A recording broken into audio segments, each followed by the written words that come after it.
Hello everyone, स्वागत है आपका हमारे यूट्यूब चैनल सासाराम मैथमेटिक्स में। और मैं मिराज अख्तर। तो कल हम लोग पढ़े थे त्रिकोणमिति के बारे में थोड़ी बहुत इंट्रोडक्शन लिया गया था। तो कल वाले क्लास में हम पढ़ाए थे आप लोग को डिग्री से रेडियन कैसे बदला जाता है और रेडियन से डिग्री को कैसे बदला जाता है। किसी कोण को डिग्री से रेडियन और रेडियन से डिग्री में कैसे बदला जाता है। ठीक है, कल वाले क्लास में हम लोग यही पढ़े थे कि डिग्री से रेडियन में बदलना है और रेडियन से डिग्री में बदलना है, तो कैसे बदलेंगे। तो कल वाले क्लास में हम लोग क्या पढ़े थे कि 1 डिग्री बराबर क्या होता है 2 पाई बटा में 360 या पाई बटा में 180 कीजिए। और 1 रेडियन बराबर क्या होता है 1 रेडियन बराबर होता है 180 टर्म पाई। कल वाले क्लास में हम लोग इतना पढ़े थे कि किसी भी एंगल को अगर डिग्री में दिया हुआ है तो उसको हम लोग रेडियन में कैसे बदलेंगे और रेडियन में दिया हुआ तो डिग्री में कैसे बदलते हैं। तो कुछ सवाल ले लेते हैं। पहला नंबर सवाल में हम लोग लेते हैं 25 डिग्री है, इसको 25 डिग्री। दूसरा नंबर सवाल ले लेते हैं 240 डिग्री हो गया। और तीसरा नंबर सवाल ले लेते हैं हम लोग 520 डिग्री। ठीक है, तो इसको हम लोग बदलना है किसमें, इसको डिग्री में दिया हुआ है, डिग्री से किस में बदलना है रेडियन में। डी से डिग्री हो गया, आर से रेडियन, डिग्री से हम लोग इसको रेडियन में बदलेंगे। तो 1 डिग्री बराबर क्या होता है 1 डिग्री बराबर, चूँकि 1 डिग्री बराबर क्या होता है पाई बटा में 180, इसीलिए 25 डिग्री बराबर 25 गुने पाई बटा में 180। ठीक है, तो इसको हम लोग हल करेंगे। 5 से जाएगा 3 और 6 हो जाएगा, तो 5 पाई बटा में 36 रेडियन हुआ, रेडियन हो गया। 25 डिग्री बराबर कितना रेडियन होगा 5 पाई बटा में 36 डिग्री 36। और दूसरा नंबर सवाल ले लेते हैं। दूसरा नंबर सवाल क्या है 25 240 डिग्री है, तो 1 डिग्री बराबर पाई बटा में 180 डिग्री, 1 डिग्री बराबर पाई बटा में 180 रेडियन।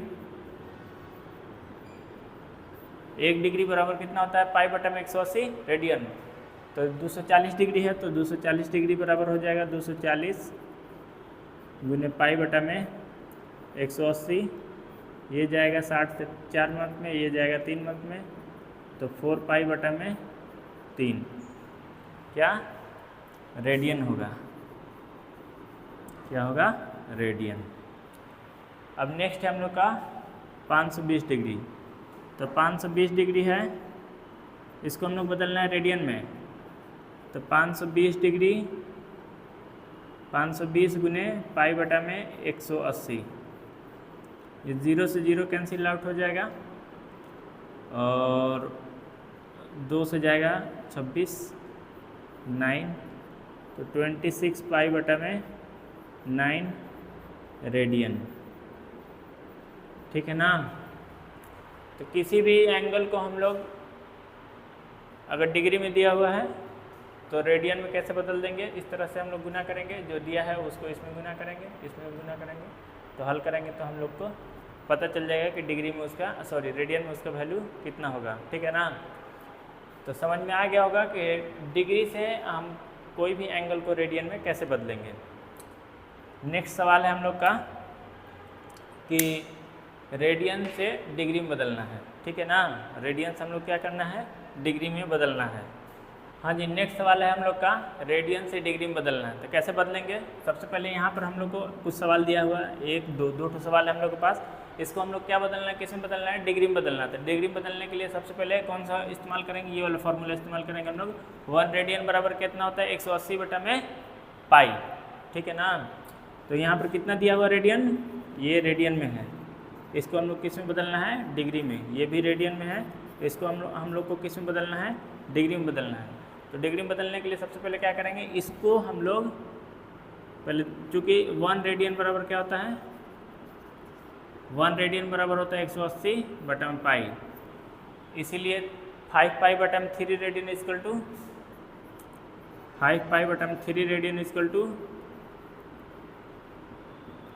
5π/3 गुने 180/पाई। पाई से पाई कैंसिल आउट हो जाएगा और ये हो जाएगा, फिर इसको गुना करेंगे तो फाइनली हम लोग को आएगा 300 डिग्री। कितना आएगा, 300 डिग्री। ये पाई से पाई कैंसिल आउट हो जाएगा और 3 को 180 में जब हम लोग डिवाइड करेंगे तो 60 आएगा, फिर उसको गुना करेंगे तो कितना हो जाएगा, 380 डिग्री। तो 5π बराबर क्या हो जाएगा, यहाँ पर 5π बराबर हो जाएगा 300 डिग्री। और दूसरा नंबर सवाल है, दूसरा नंबर सवाल क्या है, 7π/6 है, 7π है, 7π/6 क्या है, रेडियन। तो इसको हम लोग हल करेंगे, 7π 1 रेडियन बराबर इतना, इसलिए इतना रेडियन बराबर गुने 180/पाई। पाई से पाई कैंसिल आउट हो जाएगा और ये जाएगा 30 मिनट में, तो फाइनली 210 डिग्री आएगा। 7π/6 इक्वल टू 210 डिग्री, ठीक है ना। तो 7π बराबर कितना, 7π/6 इक्वल टू 210 डिग्री। तो आप लोग को समझ में आ गया होगा कि रेडियन से डिग्री में कैसे बदलना है और डिग्री से रेडियन में कैसे बदलना है, ठीक है ना। तो अब नेक्स्ट कंसेप्ट हम लोग देखेंगे। नेक्स्ट कंसेप्ट में क्या पढ़ना है, अगला कंसेप्ट है डिग्री। डिग्री मतलब डिग्री और फिर उसके बाद मिनट, मिनट और सेकेंड में रिलेशन देखेंगे। क्या देखेंगे, रिलेशन मतलब संबंध, किसमें किसके बीच में, डिग्री में, डिग्री में, डिग्री में, मिनट में और सेकेंड में, सेकेंड के बीच हम लोग क्या देखेंगे, रिलेशन देखना है, संबंध, इनके बीच में किस तरह का संबंध है। 1 डिग्री बराबर होता है 60 मिनट, ठीक है ना। और 1 मिनट बराबर क्या होता है, 60 सेकेंड।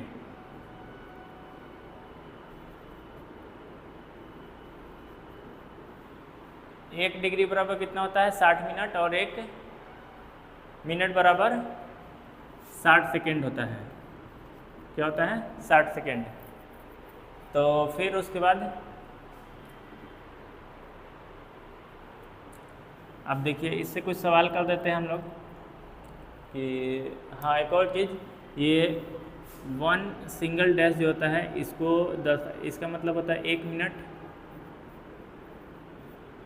1 मिनट। और ये सिंगल डैश जो है मिनट का सिंबल है, किसका, मिनट का सिंबल, मिनट का क्या है, चिन्ह है, क्या है, चिन्ह है, मिनट का चिन्ह है। 1 मिनट को इस तरह से बताते हैं 1 डैश से, और 1 सेकेंड को हम लोग डबल डैश से बताते हैं। 1 सेकेंड हुआ, 1 सेकेंड। 1 मिनट में 1 ठो डैश रहेगा और 1 सेकेंड में डबल डैश रहेगा। अब जैसे कोई सा भी सवाल ले लेते हैं हम लोग, मान लीजिए 40 डिग्री और 30 मिनट, ठीक है, 40 डिग्री और 30 मिनट है।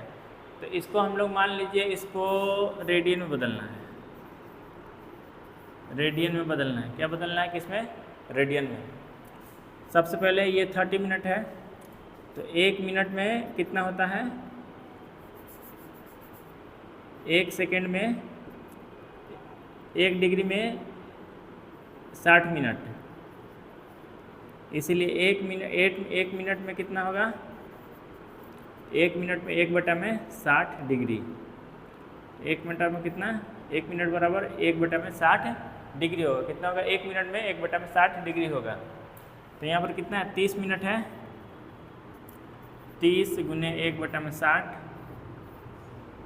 करेंगे तो कितना हो जाएगा, 1/2 डिग्री होगा, ठीक है ना। तो 1/2 डिग्री होगा। अब यहाँ पर है 40 डिग्री और 30 मिनट है, तो इसको हम लोग ऐसे लिखेंगे 40, ये पूर्णांक में आ जाएगा और इस तरह से होल डिग्री हो जाएगा। अब इसको हम लोग हल करेंगे तो कितना हो जाएगा, 40 में 2 से गुना करेंगे 80, 81/2, ठीक है ना, 81/2 डिग्री हुआ। अब हम लोग इसको किस में बदलेंगे, रेडियन में बदलना है। तो हम जानते हैं कि 1 डिग्री बराबर कितना होता है, π/180 रेडियन, ठीक है ना। 1 डिग्री बराबर कितना होता है, π/180 रेडियन। तो यहाँ पर 2 गुने π/180 से गुना करेंगे।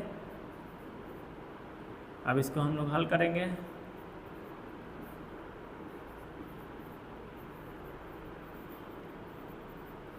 ठीक है।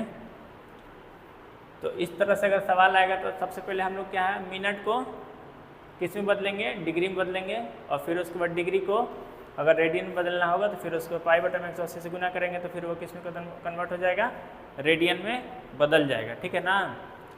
तो समझ में आ गया होगा कि डिग्री से मिनट में और मिनट से सेकेंड में कैसे बदलना है, और इस तरह के सवाल रहेगा तो हम लोग आसानी से हल कर लेंगे।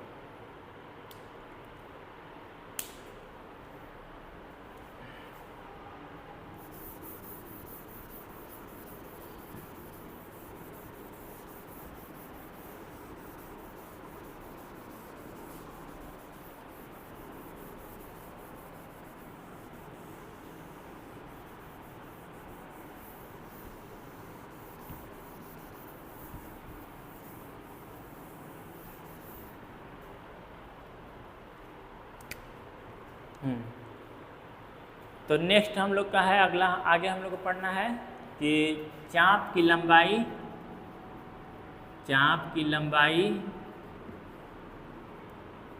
तथा चाप की लंबाई, त्रिज्या एवं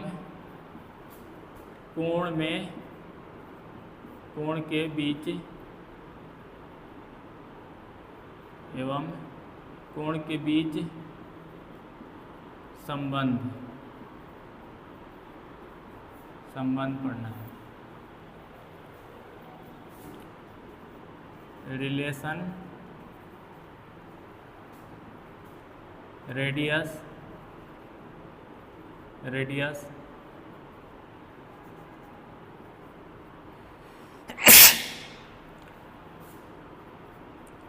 length of arc and angle,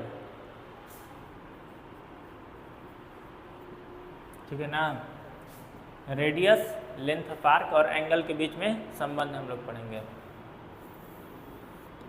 देखिए, जैसे मान लीजिए कोई सा भी सर्किल है, इस तरह से सर्किल है, इस तरह से कोई सा भी सर्किल है, तो चाप हम लोग इसी को बोलते हैं। यहाँ पर कोई कंपास रखकर इस तरह से घुमाया जाता है, तो मान लो ये चाप बन गया, और चाप बनने के बाद यहाँ पर कुछ एंगल बन जाता है, ठीक है ना। यहाँ पर कुछ कोण बन जाता है थीटा का।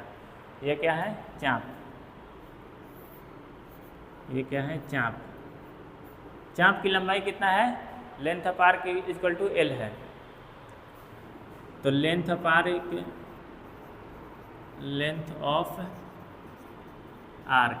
या चाप की लंबाई, लेंथ ऑफ आर्क या फिर चाप की लंबाई बराबर कितना दिया हुआ है, एल। केंद्र पर कितना डिग्री कोण बन रहा है, थीटा। कोण का वैल्यू कितना है, थीटा। और ये हम लोग का क्या है, रेडियस, ठीक है ना। रेडियस कितना है, रेडियस या फिर त्रिज्या, रेडियस कितना है, आर है, ठीक है ना। कितना है, आर है। इन सब के बीच में हम लोग रिलेशन निकालेंगे। देखिए, लेंथ ऑफ आर्क या फिर चाप की लंबाई का फॉर्मूला क्या होता है, थीटा बटा में 360 डिग्री और गुने 2πr, ठीक है, यही होता है थीटा बटा में 360 डिग्री। यहाँ पर थीटा जो है अभी रेडियन में है, थीटा किस में है, रेडियन में। थीटा यहाँ पर किस में है, रेडियन में है, लेकिन यहाँ पर किस में है, थीटा डिग्री में है। तो यहाँ पर अगर हम लोग इसको हम लोग बदल देते हैं रेडियन में, तो 360 डिग्री बराबर क्या होता है, 2 पाई, ठीक है ना। 360 डिग्री बराबर क्या होता है, 2 पाई। तो थीटा बटा में 2 पाई लिख देंगे 360 डिग्री की जगह पर 2 पाई, और गुने 2 पाई। ये 2 पाई से कैंसिल आउट हो जाएगा और थीटा गुने आर हो जाएगा, थीटा गुने क्या हो जाएगा, आर हो जाएगा। तो एल इक्वल टू कितना हो जाएगा, एल बराबर थीटा गुने आर। तो चाप की लंबाई बराबर थीटा इंटू आर होता है। कब होता है, जब थीटा जो होता है किस में रहेगा, रेडियन में। जब थीटा रेडियन में रहेगा तो हम लोग ये वाला फार्मूला इस्तेमाल करेंगे, ये वाला फार्मूला इस्तेमाल करेंगे चाप की लंबाई निकालने के लिए, आर्क ऑफ लेंथ निकालने के लिए। अगर थीटा डिग्री में रहेगा तो हम लोग उसको रेडियन में बदल कर फिर उसके बाद इसका इस्तेमाल करेंगे इसमें रख कर, नहीं तो फिर इस वाले फार्मूला पर हम लोग रख कर चाप की लंबाई निकाल लेंगे। तो मुझे लगता है इसके बारे में आप लोग को समझ में आ गया होगा कि किसी भी चाप की लंबाई को अगर चाप की लंबाई निकालना हो और एंगल जो है रेडियन में दिया रहे या फिर डिग्री में दिया रहे, तो डिग्री में दिया रहेगा तो रेडियन में बदलेंगे, और रेडियन में बदलने के बाद इस वाले फार्मूला से हम लोग चाप की लंबाई निकाल लेते हैं। इस पर एक तो छोटा सवाल ले लेते हैं। मान लीजिए आर दे दिया कितना, 7 सेंटीमीटर दे दिया, मान लीजिए 7 सेंटीमीटर, ठीक है ना, 7 सेंटीमीटर दे दिया। और थीटा दे दीजिए कितना, थीटा मान ले दे दिया आपका पाई बटा में 3 ले लीजिए थीटा। ये किस में है, रेडियन में है, किस में है, रेडियन में है। और चाप की लंबाई पूछ रहा है, तो चाप की लंबाई बराबर आर इंटू थीटा होता है। आर की जगह पर हम लोग कितना रखेंगे, 7, और थीटा की जगह पर पाई बटा में 3 रखेंगे, तो 7 पाई बटा में 3 सेंटीमीटर चाप की लंबाई निकल जाएगा, ठीक है ना। तो इस फॉर्मूला का आप लोग ये ध्यान रखिएगा और समझ में आ गया होगा कि ये फार्मूला कहाँ से आया है। तो समझ में आ गया होगा कि कैसे क्या करना है इसको। तो ठीक है, फिर आगे बढ़ते हैं।